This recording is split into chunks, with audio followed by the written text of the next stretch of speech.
মাজত মাত্ৰ কেইটামান মুহূৰ্ত আৰু কিছু সময়ৰ পাছতে আমাৰ প্ৰাণৰ শিল্পীগৰাকী পঞ্চভূতত বিলীন হৈ যাব। আমাৰ প্ৰাণৰ শিল্পীগৰাকীক আমি বিদায় দিব লাগিব আৰু ইতিমধ্যে মন্ত্ৰৰ পৰীক্ষাৰ বাবে GMCHলৈ লৈ যোৱা হৈছে। আমি কিছু দৃশ্যাংশ দেখুৱাই গৈছোঁ আৰু আজি কিছু সময় মাজত মাত্ৰ কেইটামান মুহূৰ্ত বাকী আৰু সেই কেইটামান মুহূৰ্তৰ পাছতেই আমাৰ প্ৰাণৰ শিল্পীগৰাকী আচলতে আমি শেষ বিদায় জনাব লাগিব আৰু ইতিমধ্যে জানিব পৰা গৈছে যে জুবিন গাৰ্গক মুখাগ্নি কৰিব ভগ্নী পামী বৰঠাকুৰে মুখাগ্নি কৰিব বুলি জানিব পৰা গৈছে। ৰাহুল গৌতম শৰ্মায়ো সংগ দিব জুবিনৰ ভগ্নীক আৰু লগতে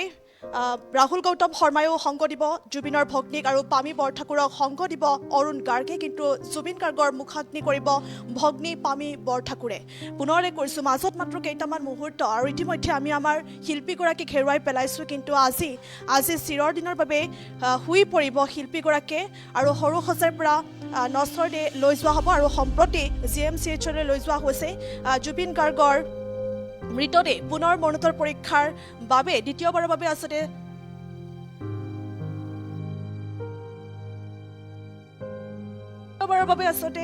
লৈ যোৱা হৈছে GMCHলৈ আৰু কিছু সময়ৰ পাছতে পুনৰ সৰু সজাইলৈ লৈ অনা হ'ব। সৰু সজাইৰ পৰা পোনে পোনে সোণাপুৰলৈ লৈ যোৱা হ'ব প্ৰাণৰ শিল্পীগৰাকীৰ পাৰ্থিৱ শৰীৰ আৰু সোণাপুৰৰ কমাৰকুছিত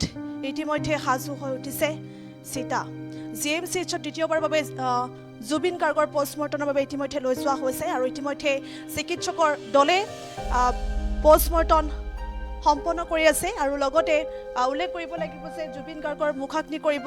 জুবিনৰ ভগ্নী পামী বৰঠাকুৰে, পামী বৰঠাকুৰক সংগ দিব অৰুণ গাৰ্গে আৰু ৰাহুল গৌতম শৰ্মায়ো সংগ দিব জুবিনৰ ভগ্নীক আৰু অশ্ৰুসিক্ত নয়নেৰে এইদৰে লক্ষাধিক আচলতে অনুৰাগীয়ে শেষ বিদায় জনাব আৰু ইতিমধ্যে আমি প্ৰাণৰ শিল্পীগৰাকীক হেৰুৱাইছোঁ। অনাহাৰে অনিদ্ৰায় দিন কটাবলগীয়া হৈছে আৰু লগতে বহু লোক ইতিমধ্যে প্ৰাণৰ শিল্পীগৰাকীক শেষবাৰলৈ চাবলৈ আহিল আৰু লগতে প্ৰকৃতিৰ ক্ষেত্ৰতো আচলতে বিভিন্ন ধৰণৰ পৰিৱৰ্তন দেখিবলৈ পোৱা গৈছে। যিদিনাখন সৰু সজাইলৈ লৈ অনা হৈছিল জুবিন গাৰ্গক, প্ৰাণৰ শিল্পীগৰাকীক লৈ যোৱা হৈছিল সৰু সজাইলৈ, তেতিয়াও দেখিবলৈ পোৱা গৈছিল বৰষুণ আহিছিল আৰু আজিৰ দিনটোতো বৰষুণ আহিছে সৰু সজাইত বিভিন্ন প্ৰান্তত, কিন্তু এতিয়া বৰষুণ নাই, কিন্তু সৰু সজাইত এতিয়া বৰষুণ দিছে। গতিকে দেখিবলৈ পোৱা গৈছে যেন প্ৰকৃতিও আচলতে নিজৰ ভাষাৰে প্ৰাণৰ শিল্পীগৰাকীক শ্ৰদ্ধাঞ্জলি জনাইছে, সমবেদনা জ্ঞাপন কৰিছে আৰু তেওঁ লিখিছিল যে তেওঁ গানৰ মাধ্যমেৰে কৈ গৈছিল যে এজাক বৰষুণে তেওঁক ধুই থৈ যাব। সঁচাকৈ প্ৰকৃতিয়ে যেন তেওঁৰ সেই কথা শুনিছে, প্ৰকৃতিয়ে সঁচাকৈ জুবিন গাৰ্গক এজাক বৰষুণে ধুই থৈ গ'ল। সঁচাকৈ যেতিয়া জুবিন গাৰ্গৰ সেই নশ্বৰ দেহ পাৰ্থিৱ শৰীৰ সৰু সজাইলৈ লৈ অনা হৈছিল তেতিয়াও আহিছিল এজাক বৰষুণ, এজাক মুখলধাৰ বৰষুণ আহিছিল আৰু সমান্তৰালকৈ আজিৰ দিনটোতো সেই বৰষুণজাক আহিছে। গতিকে সকলোকে এতিয়া চিন্তিত ভবাই তুলিছে কি এক আচলতে প্ৰকৃতিৰ সৈতে কেনেধৰণৰ মহাসংযোগ আছিল এইগৰাকী প্ৰাণৰ শিল্পীৰ। কেৱল মানুহক এই প্ৰাণৰ শিল্পীগৰাকী কেৱল মানুহেই নহয়, প্ৰকৃতিও ভাল পায় যেন দেখিবলৈ পোৱা গৈছে। বিভিন্ন প্ৰান্তত প্ৰকৃতিৰ বিভিন্ন ধৰণৰ লীলা খেলাও দেখিবলৈ পোৱা গৈছে আৰু সমান্তৰালকৈ আজি আমাৰ হাতত মাত্ৰ কেইটামান মুহূৰ্ত বাকী আৰু সেই কেইটামান মুহূৰ্তৰ পাছতে প্ৰাণৰ শিল্পীগৰাকীক আমি বিদায় দিব লাগিব আৰু ইতিমধ্যে GMCHত দ্বিতীয়বাৰৰ বাবে জুবিন গাৰ্গৰ পষ্টমৰ্টম কৰি থকা হৈছে বুলি জানিব পৰা গৈছে আৰু মন্ত্ৰৰ পৰীক্ষাৰ পাছতে সৰু সজাইলৈ নশ্বৰতে লৈ যোৱা হ'ব আৰু আজি সোণাপুৰৰ কমাৰকুছিতেই জুবিন গাৰ্গৰ প্ৰিয় শিল্পীগৰাকীৰ শেষকৃত্য সম্পন্ন কৰা হ'ব বুলি ইতিমধ্যে জানিব পৰা গৈছে। হাজাৰ হাজাৰ গুণমুগ্ধক, হাজাৰ হাজাৰ অনুৰাগীক কন্দুৱাই আজি একেবাৰে পঞ্চভূতত বিলীন হৈ যাব প্ৰাণৰ শিল্পীগৰাকীক। এই সত্য এতিয়া সহজে স্বীকাৰ কৰিবলৈ কঠিন হৈ পৰিছে, অনুৰাগীৰ বাবে এই সত্য সহজে স্বীকাৰ কৰিবলৈ কঠিন হৈ পৰিছে, কিন্তু এয়াই যেন সত্য। গতিকে আজি দ্বিতীয় দিনৰ বাবে ইতিমধ্যে মন্ত্ৰৰ পৰীক্ষাৰ বাবে লৈ যোৱা হৈছে আৰু কিছু সময়ৰ পাছতে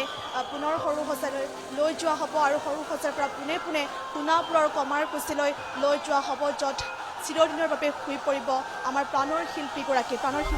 চিৰদিনৰ বাবে শুই পৰিব চিৰনিদ্ৰাত। ইতিমধ্যে চিৰনিদ্ৰাৰ বাবে আচলতে সেই চিতা সাজু হৈ উঠিছে আৰু লগতে জুবিন গাৰ্গক মুখাগ্নি কৰিব ভগ্নী পামী বৰঠাকুৰক সংগ দিব অৰুণ গাৰ্গে, ৰাহুল গৌতম শৰ্মায়ো সংগ দিব জুবিনৰ ভগ্নীক আৰু এইদৰে শেহতীয়া খবৰ ইতিমধ্যে আহি পৰিছে আৰু কিছু সময়ৰ পাছতে আমি বিদায় জনাব লাগিব শেষবাৰৰ বাবে আমাৰ প্ৰিয় শিল্পীগৰাকীক।